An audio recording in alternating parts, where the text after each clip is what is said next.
go back on some previous stats. You mentioned you got 28 appraisals and 3 listings. Is that correct or is that incorrect?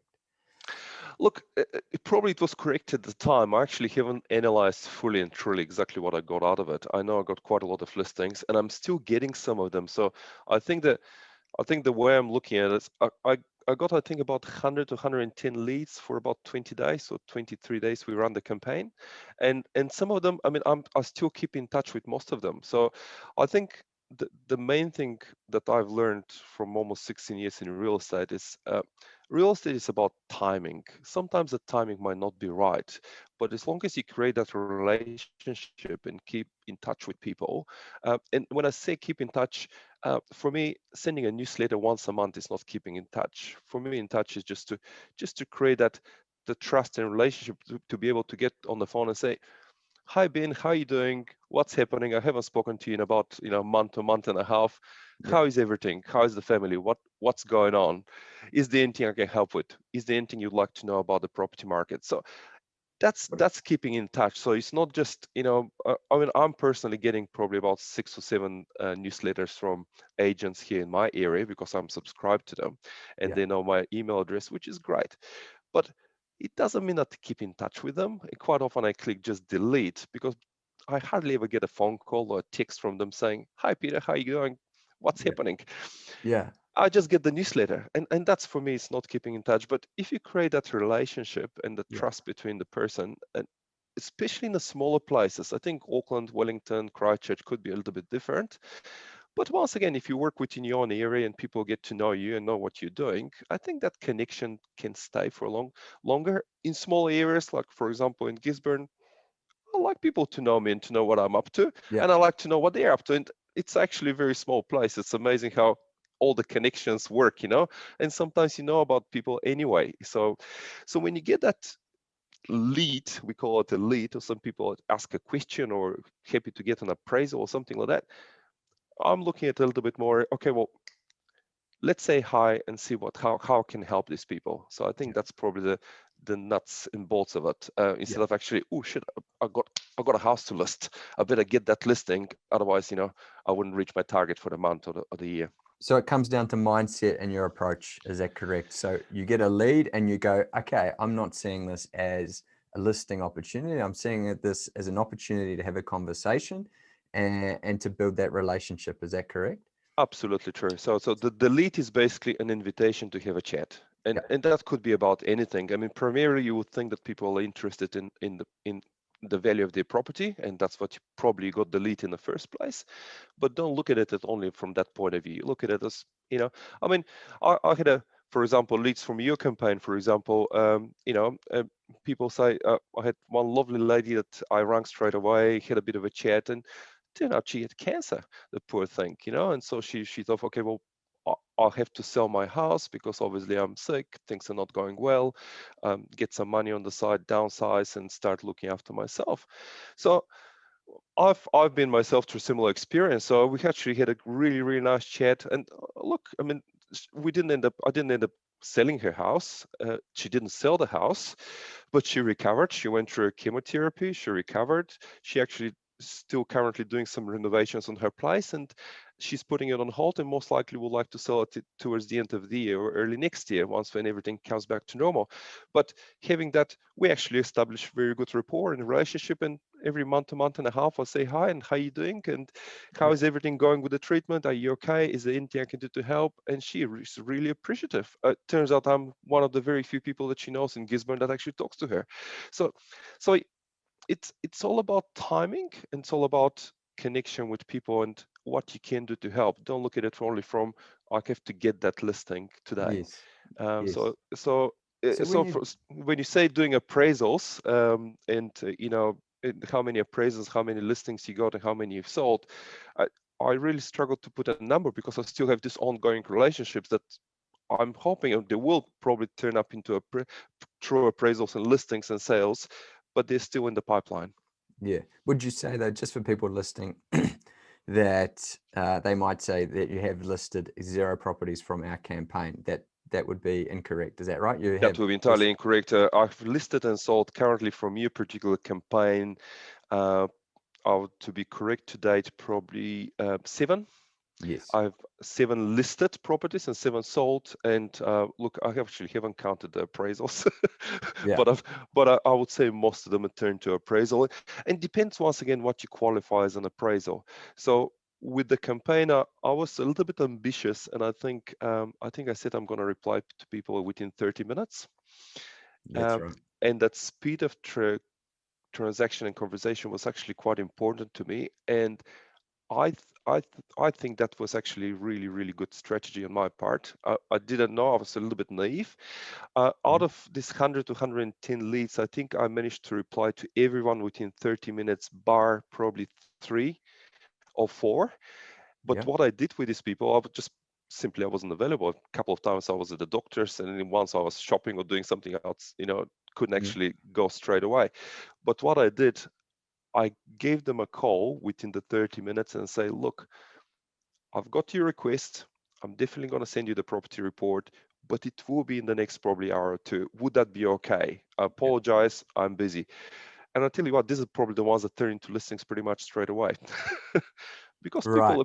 people appreciate that.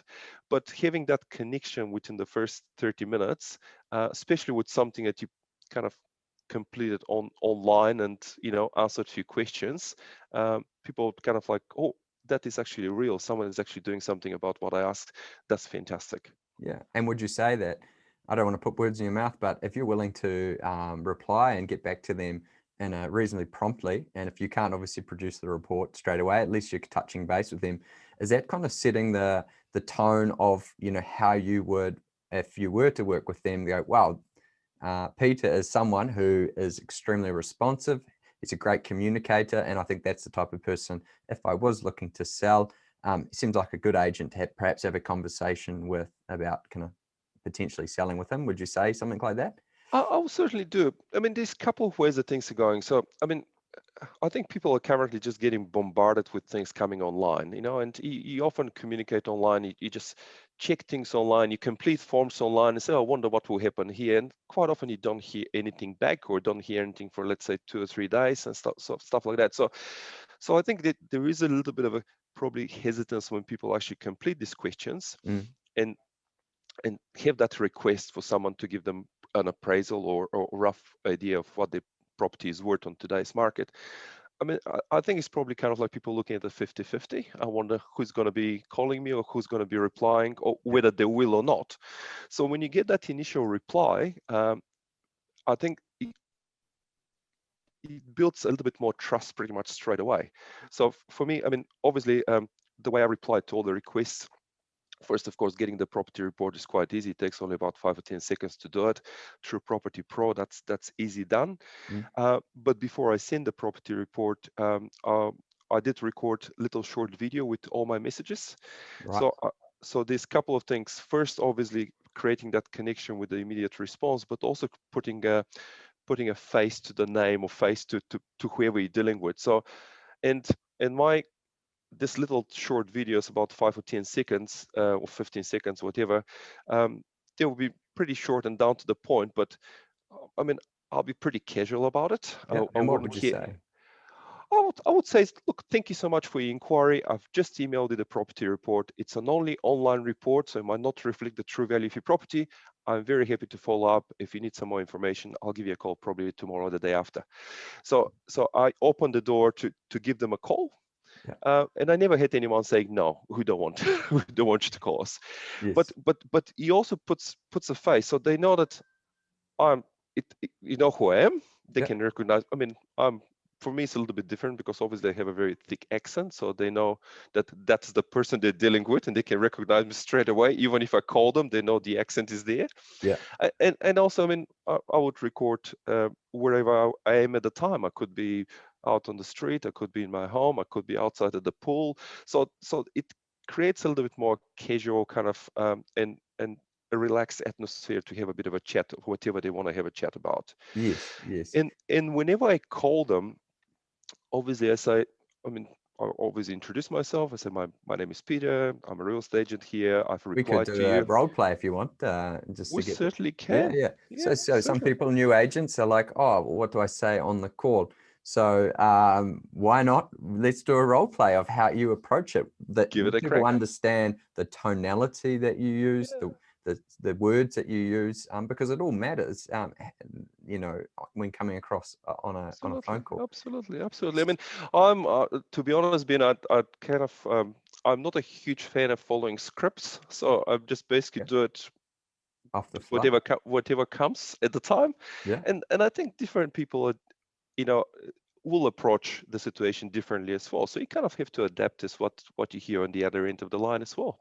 Okay. Right. Well, I'm a homeowner. I'll just to give you some background before I answer the phone call. I'm a homeowner. I've just recently renovated my house, and I'm 30 years old. So this is who you're talking to. So I'll just ring. Ring, ring, ring, ring. Hello, Hi, Ben. Ben speaking. Hi, Ben. My name is Peter Nikolov. I'm a real estate agent here, and I got your request to have a chat about your property. What is the Right. situation? Well, I've just made some renovations and just interested to know, where the value's at. Oh, that's fantastic. Look, the market is moving very, very fast these days, so I can't blame you. I mean, some people in the area say they're just making money while they sleep. The property values go up and up every day. Look, I have sent you a little property report regarding the value of your property, but that's only an online report. So, I mean, it may or may not be reflecting a true value of what you've got there. Ideally, if you can spare me 5 or 10 minutes to pop around and have a take a close look at your property, I'll be able actually to give you a proper current market appraisal, and then you can decide where you stand on the market and what you want to do with it. Would that be okay? Yeah, that makes more sense. Yeah, I appreciate that. Thank you. That's all right. Look, I'm very, very flexible on time. I might be not available this morning, but I have some time this afternoon. Anything between 3 and 3:30, would that work for you? 3 and 3:30 at what day, sorry? Later on today, if that's okay. Or if not, Yeah. I can work around you. Okay. Yeah, maybe 4:30 tomorrow. Would that be best? That's fine. That's fine. I'll Great. book it in. If anything happens, you know my number. Just give me a call. If I'm running late for any reason, I definitely gonna let you know. But look forward to catch up with you tomorrow. Cheers. Thank you, Peter. Appreciate that. Done. End of phone call. A phone call. You don't have to go for too long. You don't have to fluff it around. Yeah. Just all that you want is just that foot in the door, and you want to create that relationship. And I think best relationships are done face to face. So once when you shake that hand and people see you and you see them, and then obviously take it from there. But I'll never push for a listing or push for a little bit more information in that initial phone call. So all that I want is just basically the opportunity to meet these people in person, see their property, and take it from there. Great. And before thanks, Peter. I know people would have got even a lot of value out of that. They might take some nuggets of information about how you approach the call and the nurture process. But before we move through to talking about, how you nurture your leads into a little bit more depth, I have some agents saying to me, "Hey, Ben, I'd love to generate leads, but just at the moment, I'm just too busy." Right. Well, I mean, too busy with what, I would say? I'm too busy listing houses and selling houses. Listing houses and selling houses. Okay. Well, look, I mean, generating leads I know it's a probably common term, generating leads, but you should be getting leads from any interaction you have with anyone out there.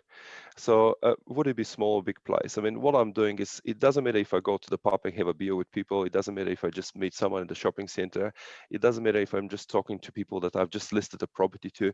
So I always ask the question, or always offer my services. So if people are happy with what you're doing, if you're listing and if you're selling, that's fantastic. This means that you have happy clients, people that interact with you, and they should be the best ones to recommend you to other people that will be doing the same.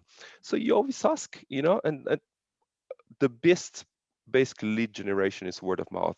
I mean, if you created that profile in the area to the point that people say, I'm thinking of probably selling my house in the next few months. Who should I talk to? And there's 100 to 150 agents or 300 agents or whatever out there. Yeah. You would like people to say, look, have a chat with Peter. He did a great job with our place. He's honest, he's transparent. He'll not gonna muck you around. He'll tell the truth, and gosh, he's gonna get you a good price for the property. Easy process. he'll lead you through it. Don't have to worry. Because I think the main thing for people when they want to sell or decide to go on the market is uncertainty and stress. And these are the two factors that basically quite often put a bit of a uncomfortable feeling into dealing with real estate agents. Yeah. If you can take these things away and make sure that people can trust you and you're transparent about everything and the knowledge that you're doing a good job, that's easy and done. So in short, you're generating leads all the time. There is no point of saying, oh, I'm too busy with other stuff. I mean, if you don't have leads, what are you busy with? Yeah, no, I appreciate that really short overview. And yeah, that makes total sense. So I'd like to move on a little bit to the nurture process and probably dive a Sure. bit deeper. So you did mention before that you'd like to touch base over the phone and have a conversation. Yeah. But okay, so let's just say you've generated a lead via, let's say, your digital marketing ads. Yes. You've had a conversation with them over the phone. They said, so, currently we're not looking Yeah. at selling, and we don't really need a property report at the moment. We Sure. would not looking for an appraisal at the Sure. moment. What is the next steps? Are you putting it into your CRM? Like, what step by step? How is this working, and how do you nurture that lead?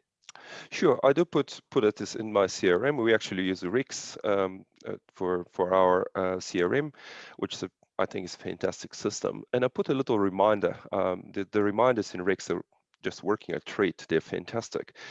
And generally, if the people are not interested in selling right now, obviously they want to know roughly the value. They got the report and said, look, that's fantastic. It's ticking quite okay. We're not selling, but thank you so much. I'll leave it probably for a month to month and a half. So in the next probably 40 to 45 days, I'll have a little reminder that will pop up and say, it's been about 30 or 40 or 45 days since you last spoke to these people. Might be a good idea to give them a call. So once again, depends on where you operate. So I mean, Gisborne, we're quite blessed. It's a rather small place. So with some of these people, probably I'll meet somewhere around town eventually. So if I had that meeting, that's fine. I might just drop them a little text and say, hi, great to meet you. Great to catch up with you. Great to see you doing okay. Hope is everything okay. I might send you another property update in the next week or so. Right. So what I do is I use that in a month. I'm saying month to month and a half, just because the market is moving a little bit faster at present. I mean, obviously, if it was a bit of a stale market, I might leave it up to 2 months. But what I'll do is I'll drop them another email with updated property report. Generally, I'll say that on the average, the price or the range would have changed within the month and a half at present. And if it hasn't, I still got to send them a report and say, look, the online report still says that the value of the property is going that much. You know, it's okay. That's the range. And in that email, I'll say, hope you're doing great. I will give you a call in the next few days to say hi and have another chat. And I'll leave it at that. And again, once again, I'll leave for the email for a day or two after the email, and I'll give them a call then and say, hi, how you guys doing? I'm just following up on that report that I've sent, just to make sure you're still okay with the property. What is the situation? And I don't know if you noticed, but I ask that question quite often, and then I zip it and don't say anything. So when I say, what is the situation? And generally people are quite genuine about talking to you. Things might have changed. They say, look, we finished these renovations. We just have a little bit few more bits and pieces to do, and maybe we can have a chat about going to market in the next month or two. Or they'll say, look, we decided we're going to keep that property. We're not going to sell, but you know what? We're going to be looking to buy a new one. Do you have anything on the books? So once again, opens up that conversation. So in a nutshell, month to month and a half, another email, follow up with a phone call. But you have to follow up with a phone call, because if you just leave it with an email, you know what happens? People read it, click delete, or say, oh, that's great, but they're never going to call you. You have to be the one initiating the contact. And so would that, I think some agents will be thinking, wow, is that not overload phone call? Do you not piss them off? Like I can just imagine agents listening to this thinking that. And so obviously you're not getting this response. Otherwise you wouldn't be calling them every second month. It will depend very much on the initial report that you had. If Right. people basically said cut you off immediately and say, look, That's it. We're not interested. That's all right. I'll leave it for a little bit longer. That's fine. Yeah. But if someone says, look, thank you so much. Thank you so much for the report. Appreciate it. We're actually doing this and this and this. We might be thinking the next 3 to 6 months. And in that initial conversation, say, well, that's fantastic. How about let's keep in touch, Yeah. and let's update every month, a month and a half, and see how you're going. And I'm going to let you know how the market is doing. I haven't had anyone say, no, don't do it. Yes. Yes. Yeah. Yes. And And, so, and then opens the door for a next conversation when I call in a month and a half, say, hi, I keep my promise. yes, of I course. promise you I'm going to call you month and a half. I just want to make sure you're okay. I've sent you that little update. What is the situation?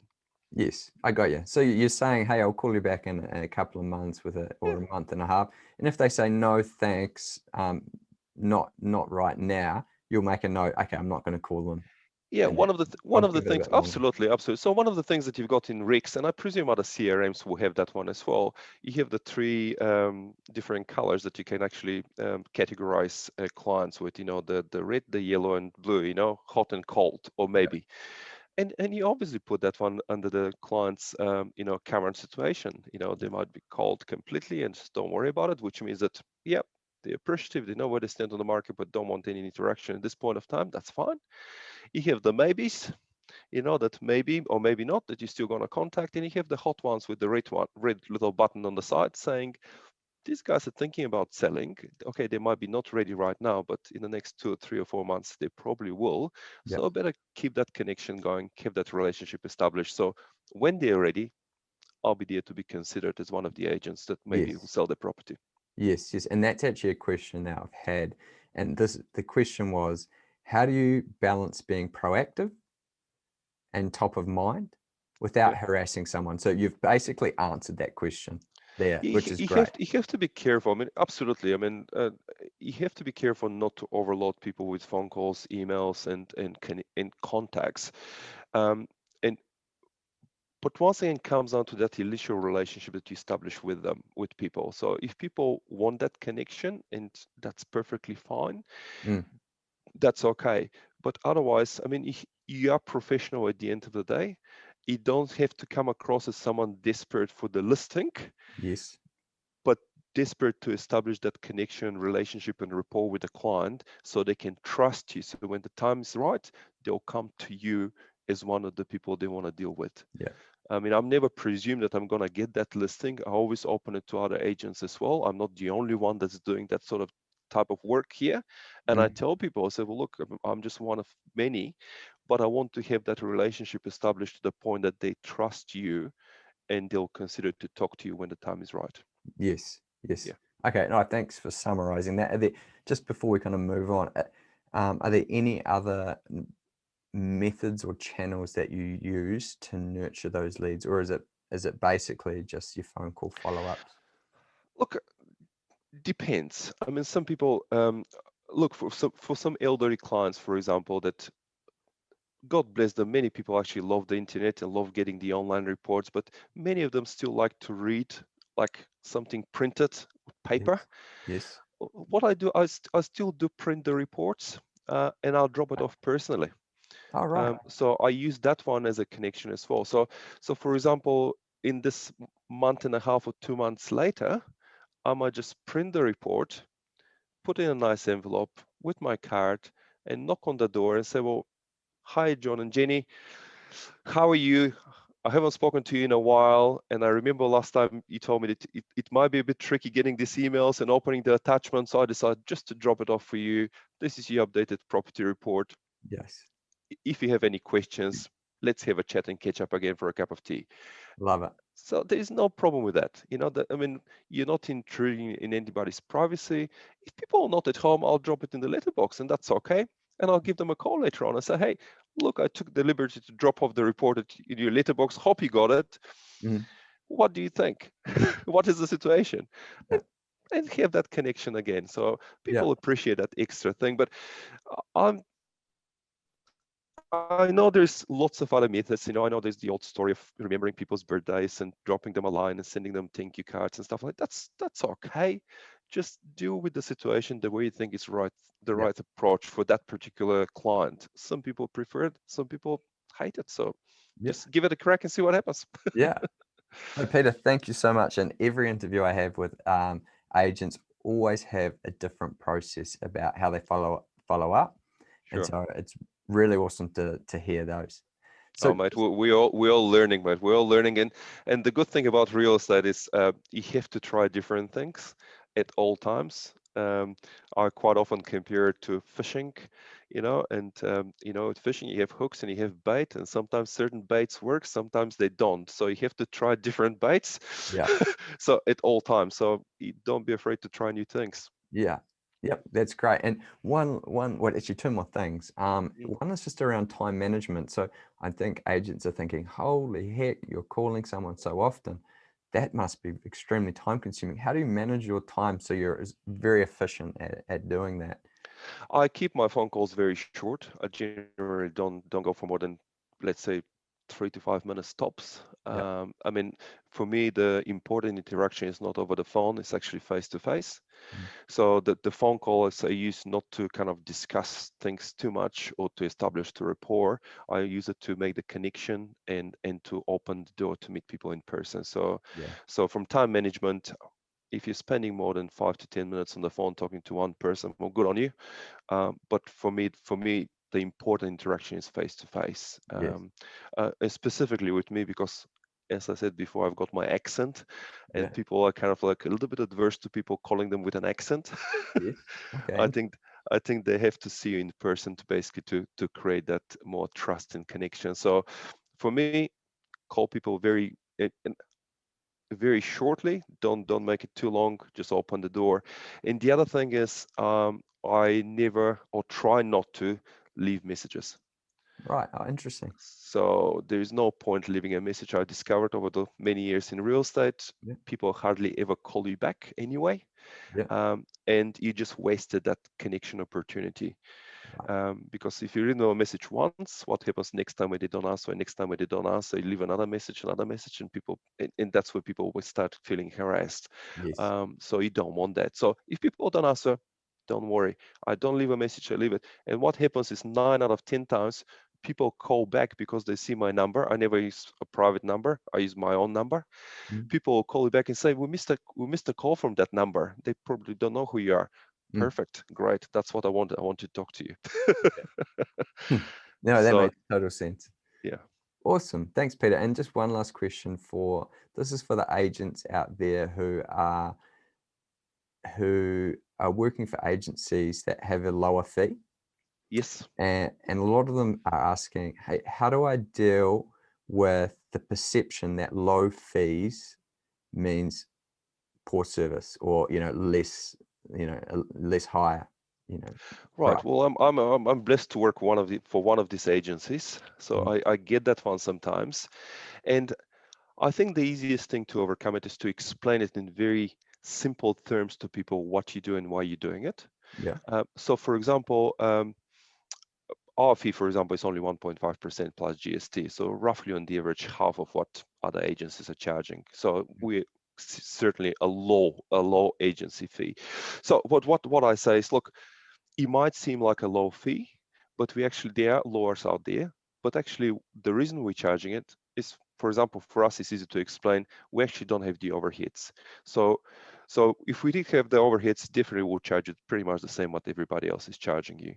So Right. we don't have the offices, we don't have the big admin stuff, we don't have the corporate structure, so we actually don't have to support that. So actually, we charge pretty much what the same what the others are charging you, but because we don't have that expense, we take it away. So we still get paid what normal agents are paid, and you still get the same service, if not better. So the winner is only you. Yeah. That makes total sense. And it, So and we are not. And what I'm trying to say is also is, look, if you're looking for low fees, probably we're not the right choice because there are others that charge a lot less than us. yes. And they are. Yep. And they Uh, are. No, thanks for that. Yeah, because it's sometimes it's not an objection that often people say, but they're thinking, if that Yeah. makes sense. So It's very interesting because I think many agents, including some of the people I'm looking after, are taking it as a way to get listings. So basically saying, well, we're gonna get the listing because we charge a lot less, so naturally people will come to us. I try to stay away from that argument. I never actually get a listing on considering the fees. So that's not the main reason why people should be choosing you to represent them in the sale. Yes. So fee is the fee. So I mean, it hasn't stopped, the big brands like Bailey's, Ray White, or anybody else getting listings. They might charge 2 or 3 times more than what others are charging, but they're still getting the listings, aren't they? Mm. And people choose them not because of the fee. They'll choose them because they trust the person they're dealing with, or they trust the brand. Yes. So and that's the important message there. So so I'll try not to even discuss fees. I mean, I use it as, look, thank you so much for choosing to deal with me and with us. That's fantastic. The cream on the top is we're actually going to charge you a lot less than what the others will charge you. Yeah. And leave it at that. So that's just a bonus that they get by choosing to deal with you. And I mean, lots of arguments like that. I mean, yeah, you're not very well known. You're a small company. I mean, I love going over objections like that. Yeah. I love talking to people about that. It was an opportunity to talk about it as well, isn't it? So that's, Well, I mean, look, people, okay, you don't have as many buyers as the other brands. I mean, the reality is people don't go to the listing because of the brand. It doesn't matter who is it listed with. If people like the property, they're going to inquire about it. They're going to put an offer, and hopefully they're going to buy it. yeah. It doesn't matter if it's listed with Ben, Peter, John, if it's Ray White, Bailey's, Proppy, whoever. You wouldn't care, would you? If you like the property, you're going to go and give it a crack and try to get it. Yeah. No, for sure. For sure. So No, tell me, buyers don't go to a brand. Peter, thanks so much for talking to me. It's really great to hear your process and about how you follow up and nurture your database, and also, how you deal with, perhaps the perceived perception around lower fees. So thanks so much for joining me on this call today. Thanks, Ben. Appreciate it.